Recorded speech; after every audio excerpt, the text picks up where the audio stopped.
All right, now for something completely different. Still using oil paints as I've been for the last week or so, but I've had a request or two about how I would approach painting a stone wall. So I've got a piece of this yellow ochre and gesso primed masonite here today, and I'm just going to go ahead and place a stone. Look at that, just like that. And what I do, this is a granite wall. So what I'm going to do at first, in fact, I think this is going to be a dry stone wall, so these aren't necessarily perfectly cut stones, as opposed to something that's very quarried. So I'm going to interweave all these odd stones, okay? And I'm just going to create this monochromatic underpainting, as you hear me call these. And I'll come back later and I'll do some scraping and glazing and who knows what else to make this work. So you see, I'm just kind of, as I often do, I'm just making it up.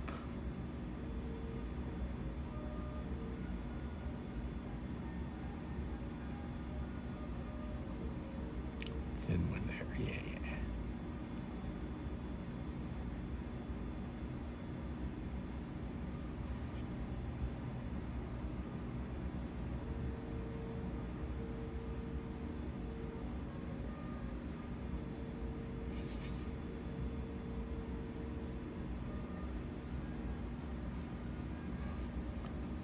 Frequently, these walls are made up of larger stones on the bottom,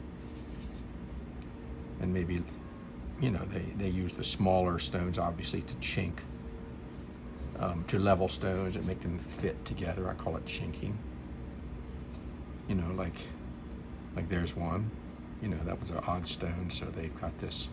Well, I've lost sight of that one, but we'll figure it out. All right, so we got this odd stone here, and we got this nice stone there. We're gonna have this come down, and see in between you've got this odd shape, and you have to make up that space because this is a dry fit wall. This does not have mortar. So sometimes you see these smaller bits filling up those gaps. So we just keep on going, keep on painting some rocks. This is a granite. Go through, and I picked up a little burnt umber, too much, so I'm going to go through and, you know, darken a few like that.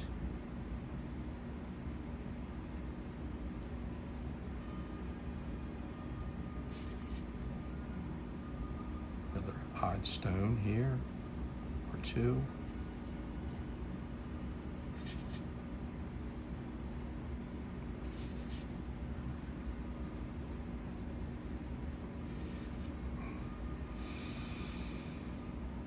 There we go. Other little bits.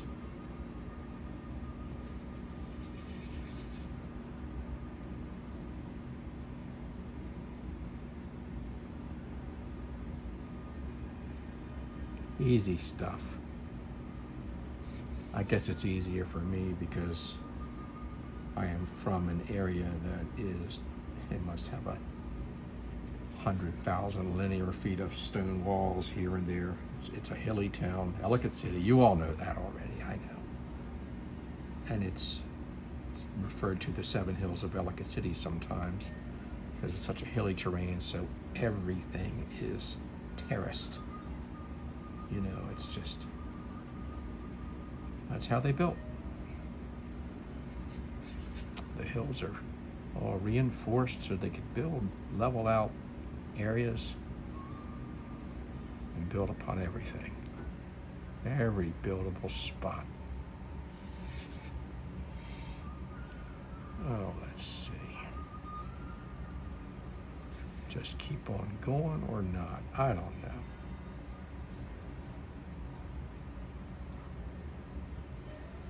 Of course, it's tempting to end this Leave room for a little, little wall that's kind of gotten a little rough at the top over the years.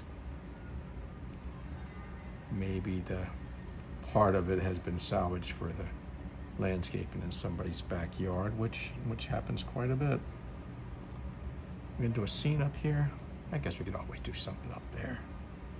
So I think yes, I'll just fill in some more, and then more where it looks like they might have left some stones. All right. And then, like I said, once again, as this dries a little bit, or when this dries, I'm gonna come back and reinforce some of the darks, etc.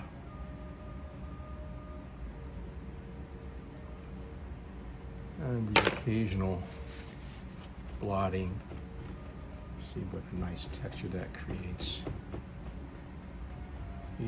Painting a subject like this is all about texture. And so we get it various ways. Okay. And then just a little bit more of this blue-gray maybe here and there. Yeah. We like that. I tap that in to create some texture.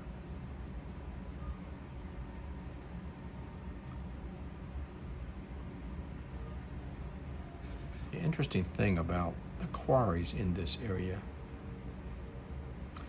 is that granite is not one color. There's of course the ton of the salt and pepper variety, but there's blue and even green, and of course there's pink granite. Various the different quarries around the area specialized in certain colors of granite, and some are more valuable than others. But a lot of these walls are somewhat mixed. Might be even the occasional brick somewhere where someone has repaired it over the years. All right, so I will let that alone for now and revisit it later. All right, so moving on with this wall. As I've said before, this is a dry stacked wall. It does not have mortar, so the areas between the stones tend to be less dominant. Some of these stones, like this one here, you can see it just kind of lays on the stone beneath it. So with that in mind, I'm going to wander around with my brush and create some of these dark passages, these shadows. And I've mixed some ultramarine blue and some burnt umber to create this blackish, somewhat black color. And I'm going to work on my darks. And then as I rework these stones and build a texture with them, the stones will get a little larger and kind of creep into those dark parts and make them less dominant. Because again, with a fieldstone or a dry stacked wall of stones such as these, you don't get that big mortar area that you get with stones that are cemented together, mortared together.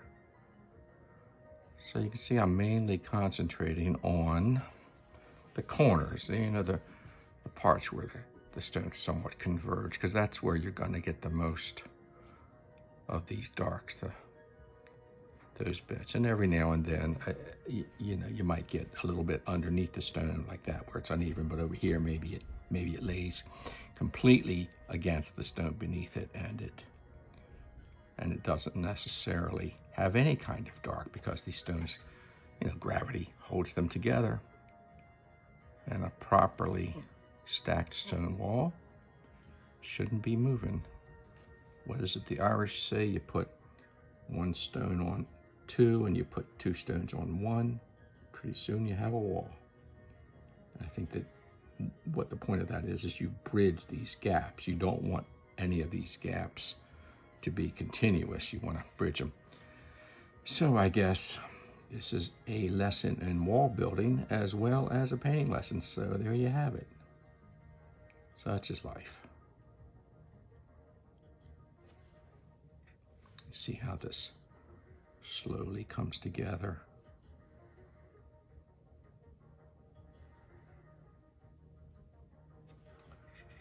Now some of these rocks might have been quarried. A lot of them are just rough granite, so they basically hammer off the edges maybe to smooth out some corners, make things fit together better, but they're generally, this type of wall is generally somewhat,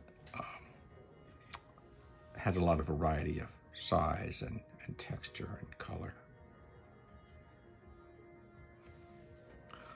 A little more medium,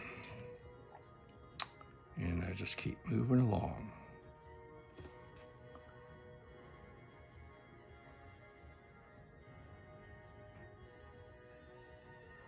Now I know there's really no reason for you to do a painting of a stone wall unless you're like me, actually like those kinds of things.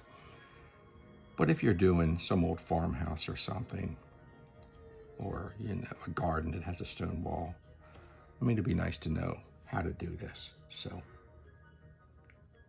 I've actually done this and sold prints of these stone wall paintings, but generally they are not meant to be, I mean, for me, they're not meant to be a finished painting so much as a study for doing, a larger painting, to do a small part of a larger painting, that, like I said, might have a little garden wall or the side of a building. All right, a little bit more umber because we're losing our dark here.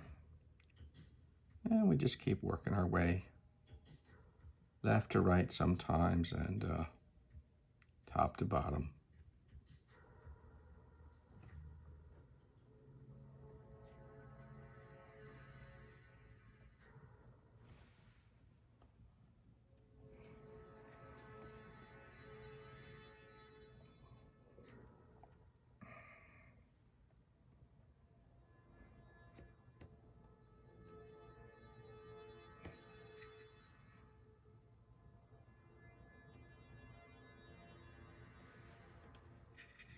Add a little thinner to make it flow nicely. And all these lines are connected. Sometimes I just sort of tap in, like that. I don't want to just do a complete spider web. I want to have areas that sort of, some are dark, some are light.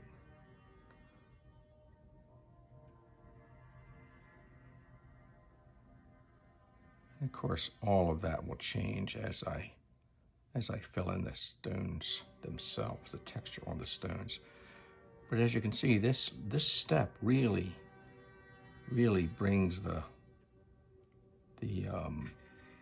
believability that you're looking at a coarse stone wall. It really brings that effect home, putting those darks in.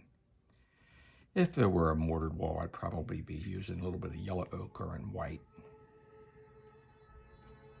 to create the, and obviously some burnt umber to create that gray.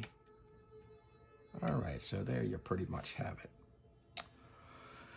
Next thing I'm going to do is I'm going to kind of clean off my brush a little bit and create a little bit of a dry brush effect. And I'm going to wander around, especially on the lower parts of these stones, round those off a little bit. These things are not necessarily flat. They are rough, rounded. Some of them come out of the quarry, as I said. Some of them come out of the river. Some of them come out of the field. And when I say river, you might expect these to be rounded, but what happens is, buildings get torn down, and if they're near the river, people just throw them over the embankment. I guess the thing I'm particularly thinking about is when the Baltimore and Ohio Railroad came through and straightened out the lines.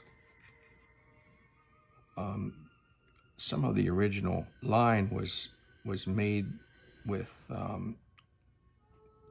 stone stringers that were aligned with the rails, the strap iron rails, and they basically dug those up, threw them in the river or down any hills where they could dispose of them, and they replaced them with the wooden ties that we know today.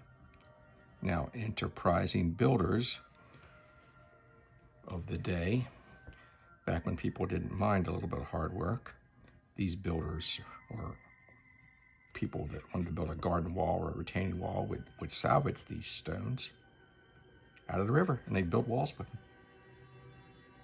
So that's why you sometimes see these walls that have these mixed sizes and these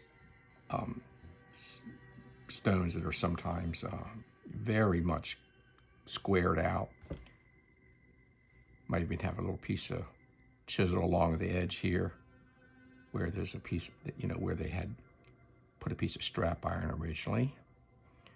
And a stone like that you can still find in these buildings. They sort of looks like this. And then they're going to have like little holes in them. Okay, maybe a smaller brush would help. They're going to have little holes in them where the bolts were hammered through. Still not making it work. All right, here we go. Little holes in them where the bolts would be hammered through the strap rail. And the B&O abandoned this after pretty quickly, because what happened was the strap rail would curl up from the weight of the trains running over it, and didn't work so well, so they changed that rather quickly. The other thing that you sometimes see is if you have a piece of quarried stone, for example, this one here, you might see these elongated marks like this, about every 4 or 5 inches. And what they are is that's where they would drive steel wedges to split 2 stones apart. Be like a V-shaped wedge like this. I know this is more than anybody really needs to know. These, you know, this cross section, you got these pieces of steel. You drill a hole, probably with a steam-powered drill, and then you put these little wedges in there, and you drive this wedge down the middle, and you work your way across, tapping, tap, tap, tap, tap, tap, tap, tap, and it splits the stone. And that's why you see a lot of stones that have, again, these little 3 or 4 inch drill holes like that. All right. Isn't that interesting? Yeah, you get your history lesson today. All right. And continuing, let's see, let's get some other color in here. Let's get just a hair of white. See if I can find some yellow ochre. Yes, I did. Maybe just wander around here and try to create a little bit more white, a little bit more. You know, I'm going to use a little bit of light here on these darker stones.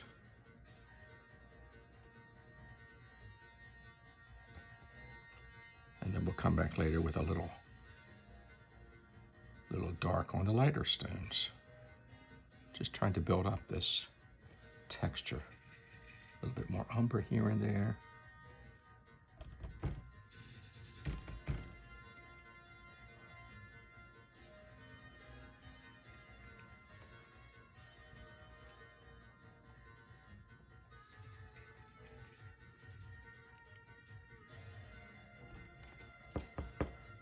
Okay, just keep working it.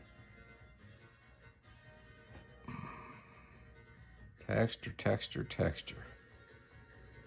Adds so much interest.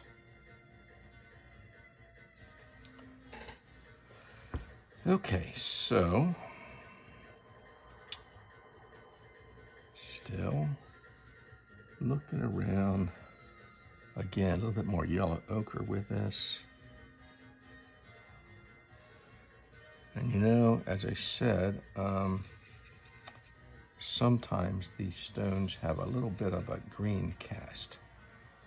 So, for example, let's say this one. So we'll do a little green here and there. It's not even so much green as it's just a really gray green that I'm trying to just change some of these stones. And then some of them, if I can get it going. Yes, we can. Here we go. The slightest, probably going to be too strong, but the slightest little bit of pink. And that's, of course, way too strong. So, a little more medium. And again, sometimes you just gotta kind of pat it, pat it. See that? See, it leaves a little bit. Sometimes it's hard to get that subtle little bit that you want. You'll see me pat it with my fingers sometimes. It's probably not the healthiest thing to do, but I do try to keep my hands clean as much as possible. Because there are people, you know, that are very sensitive to the solvents and oil paint. It can make them sick, so I'm fortunately not one of them because I've used this stuff since I was 13 years old. And that was quite a very, very long time ago.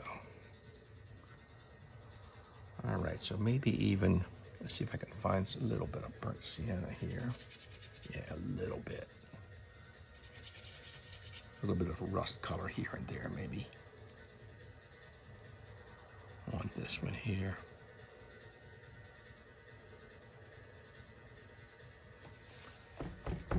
Okay. Keeping it simple. Or keeping it subtle, I guess I should say.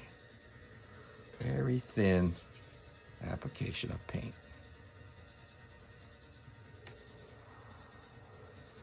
All right, and then go back to that green. Maybe add a little green to that rust to make yet another variation of some gray. You know, I want to have a lot of various light and dark in this painting because that's how these stones look. And I guess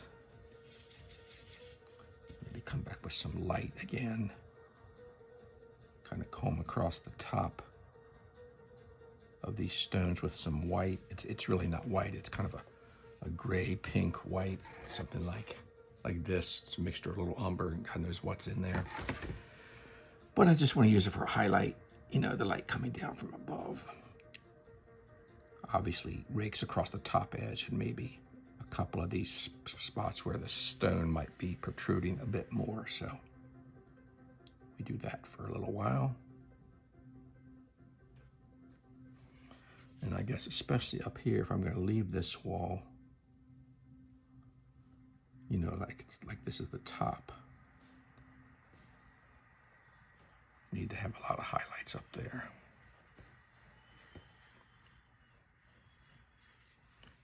And then if I can carefully do that edge here, probably not, probably wait till that dries.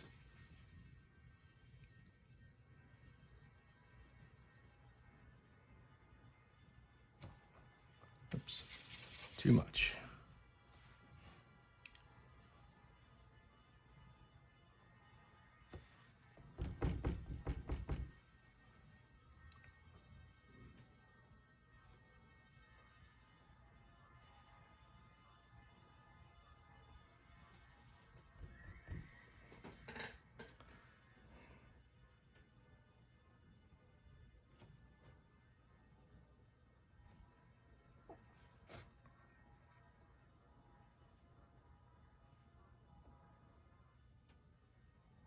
Again, I'm just sort of tapping here and there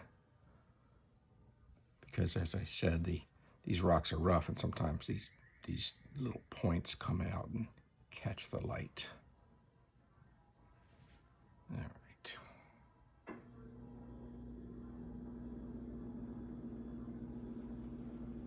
All right, so let's see. Then I think it's back to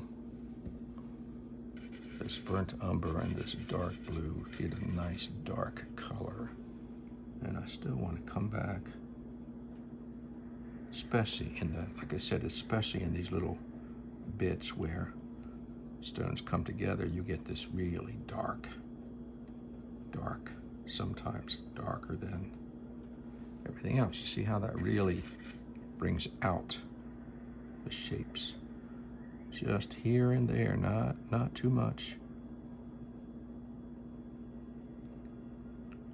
And it's, you know, it's usually in these, like I said, where they all come together, because that's where you, unless you work that mason's hammer a lot, that's where you're gonna get all that variety of shape that maybe doesn't quite chink quite together. know if that's 2 stones or 1, so I'll just make it 2 and be done with it. There you go. See how easy that was? And sometimes I go in here and round off the edges, you know, because that's how they would be. Oops. Let's see. Is that all 1 stone? No, I gotta take something out here and make that just that stone over there. There we go. And define it some more here too.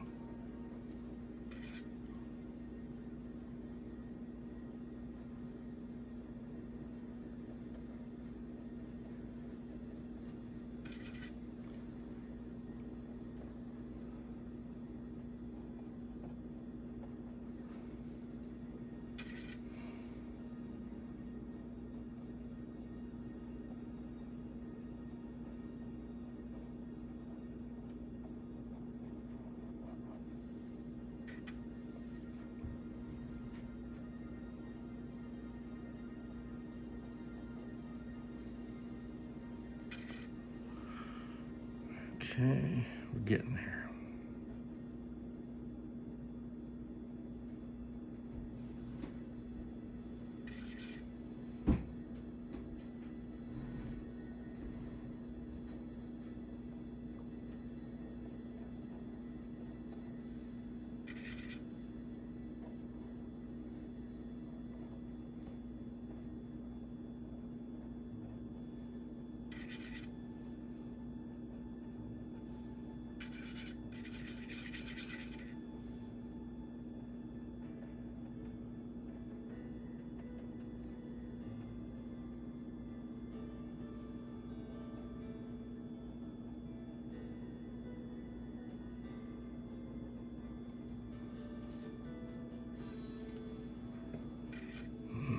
Let's see.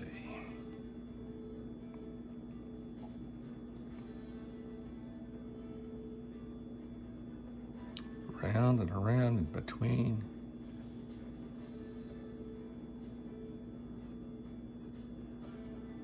Just looking for where it makes sense.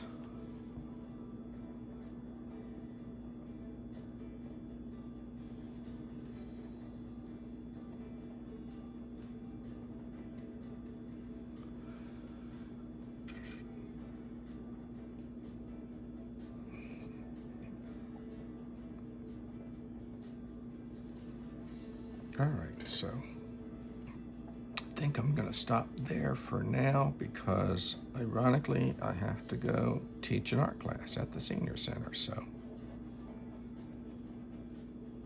a couple of more minutes here.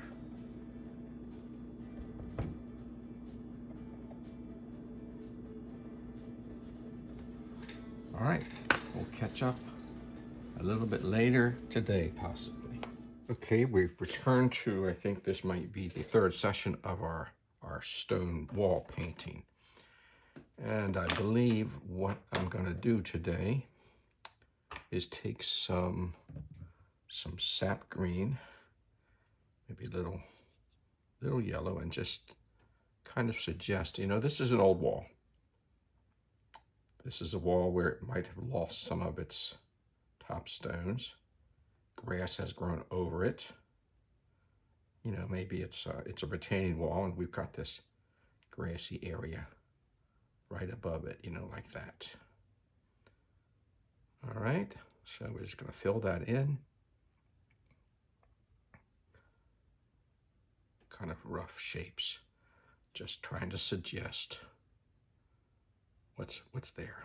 The vines, the grasses, the dirt, whatever it might be. All right. So, continuing to shape this a little bit. I'm not going to do too much because we'll have to come back later and fix it. But you see how quickly, just using that shape of that brush, how quickly you can suggest the turf that's there. Okay. And then perhaps we'll give ourselves a little sky up here. I've got some white on the brush. Oh, it's a rattly brush today. What have I got going on here? My supports are... Okay, there we go. Better. Didn't know a brush could rattle. Oh, there we go again. Hold still. Too much vigorous painting. And I'm putting this one very thinly. I want the, a little medium. I want the yellow ochre primer to show through. I don't want this just to be flat color. And I'm using white, but of course it had some tiny little bit of blue in it. All right, so speaking of which, we'll grab a little bit more of this purple here, or some more of that blue. I guess you could say this is somewhat like mixing the color on the canvas. I want a gray, green, blue, wintry sky. Maybe not wintry, but a duller type of sky. Now my got a little too green for me. So, you all know what I'm going to do, right? I'm going to put the opposite color in, that being this cadmium red light. Brush it in. See what it does is it grays down that green because it's opposite color on the color spectrum. Be a nice nondescript gray sky. What's this dot here? Oh. Well, now I've done it. Okay. Oh, there it goes. Mostly disappeared. All right. And then I think we'll just kind of blend this edge a little bit. Okay. We'll come back later and you see what I meant about not being too picky with those grass blades, because we've got to blend our sky a little bit. Okay. Something like that.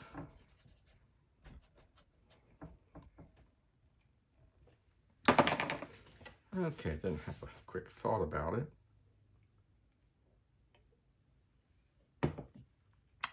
Perhaps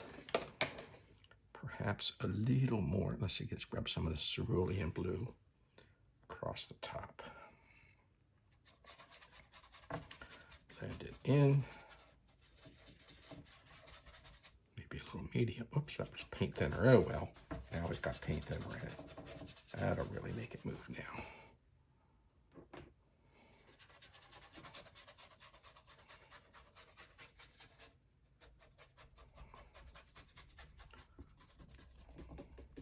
Trying to blend it somewhat, but I think I may just pat this all down with a paper towel now that I've got some paint thinner in it. I need to clean it up a little bit. That'll help blend.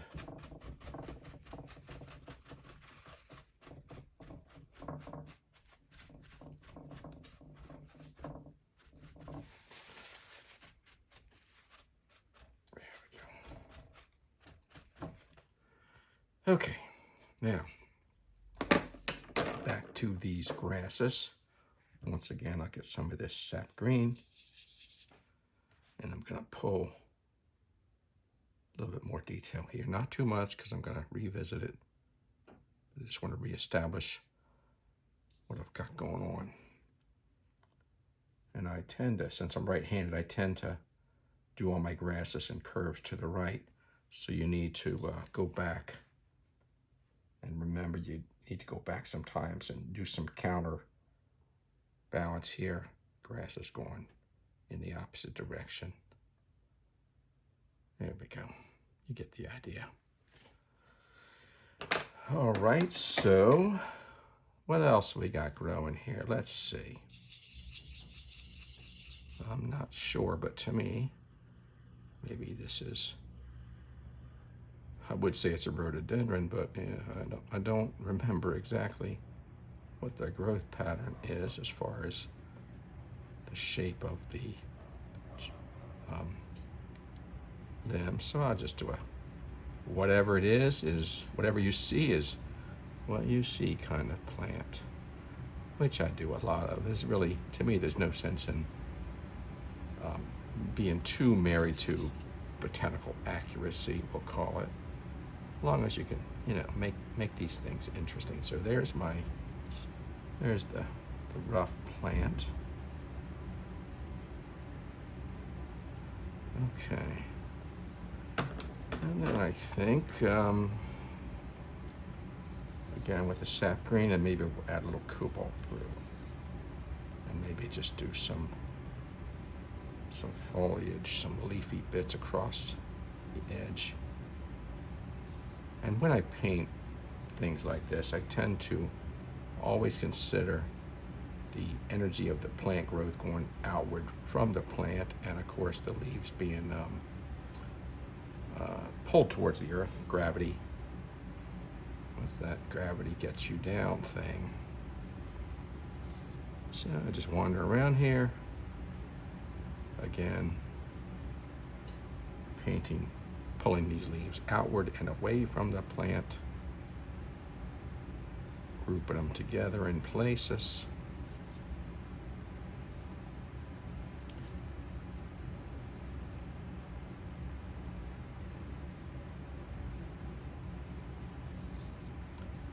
Okay, that quiet part, that's me thinking.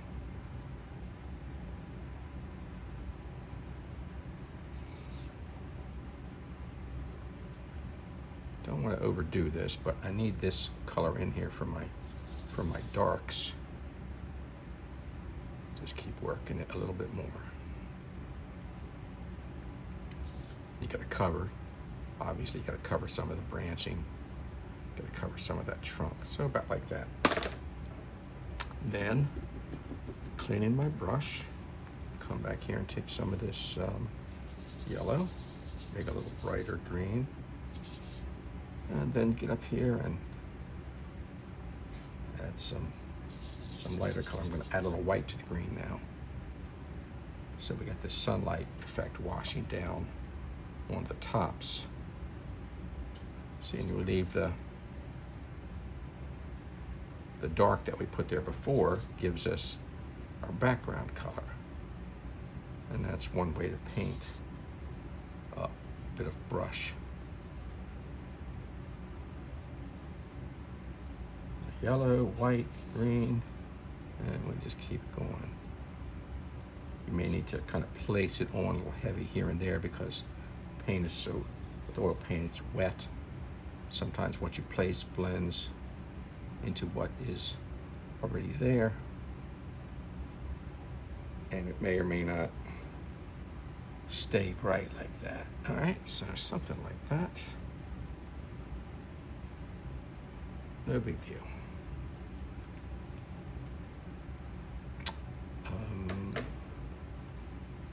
And I am inclined to keep this fairly simple. Maybe put a few more twigs in there like that. In other words, I'm not inclined to do a great big treescape or anything back here. I just want to do a few more of these bits, whatever these are.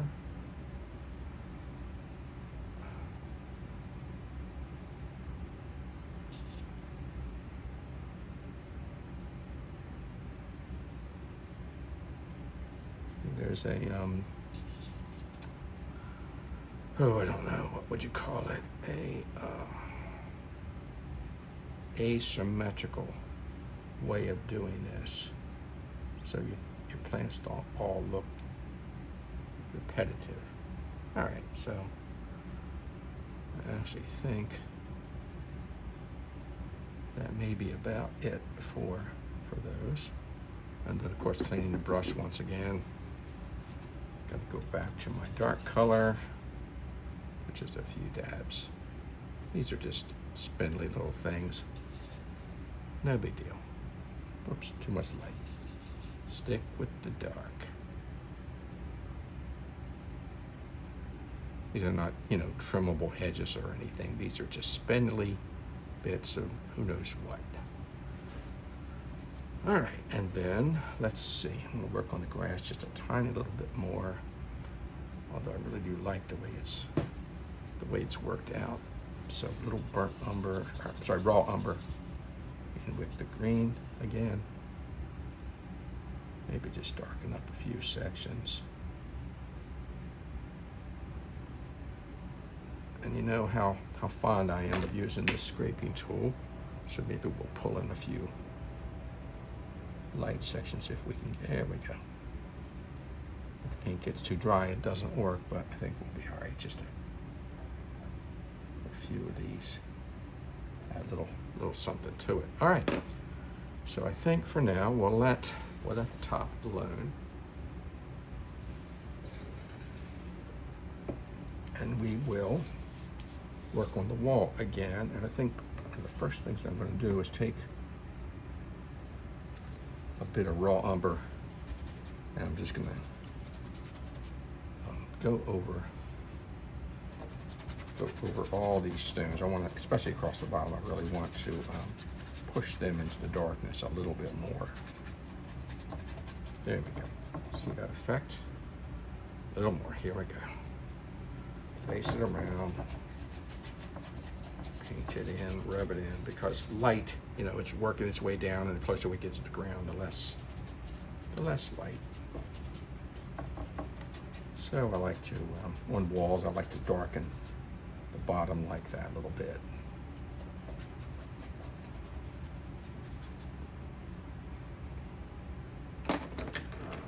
And then I guess you can still come back again. I got a little raw umber here. And I'm still looking to not only get rid of these light spots, because remember, this is a dry stone wall. There's no mortar. So it's all just sort of dark. There's no light spots, just shadow in between. So get rid of a few of those. A few more. And then moving on, let's see, we'll take a slightly bigger brush. And what I want to do is round off.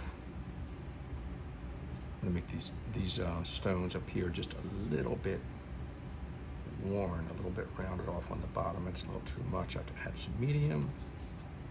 Rub that in. All right, let's look at this one. Say I want to darken that bottom. Darken in the bottoms. Most of these are not quarried stones. They're rough stones out of the ground. Some of them may be quarried, some of them may have come out, well, maybe not the river because they'd be pretty rounded, but you want to round off these edges as you go, as we go. And at this point, if you see any stones that are, too dark, too light, you know, you can glaze individual stones.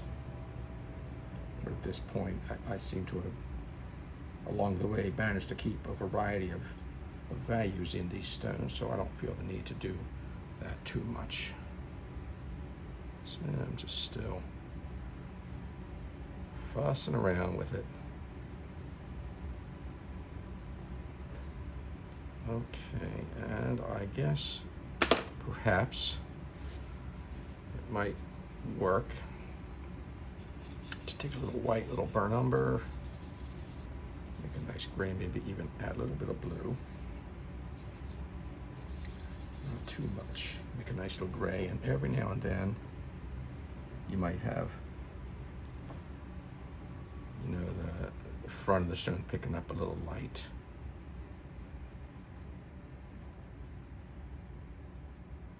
Especially down here, you know, because this has all kind of disappeared into the shadows now, so. See, that adds just a little bit more interest. And then I guess, finally, let's take mix up some sap green and some of that cadmium yellow. And just do a little bit where some kind of seed has gotten lodged in, because they'll lodge themselves in between these crevices. And whatever it is, it'll grow. You'll see trees growing out of these things sometimes, and sometimes in a shady area, you'll see a fern or something. So I wander around and I just look for areas that don't look as interesting. And I just put a little, brush a little green area in there. And then lastly, coming back to the idea of the highlight, I might come back and just pull the tiniest little bit of highlight on them. That was a little yellow. I still had the green in the brush, but a little yellow, a little white. Not so much down here, because as you get down here, it's in theory not as much light. So, okay. I think that's about it. So, oh, I say that, and you know, you just got somebody tell me to put the brush down, and I just can't seem to do it. All right, let's see. Is that about it? Almost. Almost. All right, I'm letting it go. Happy painting. See you next trip.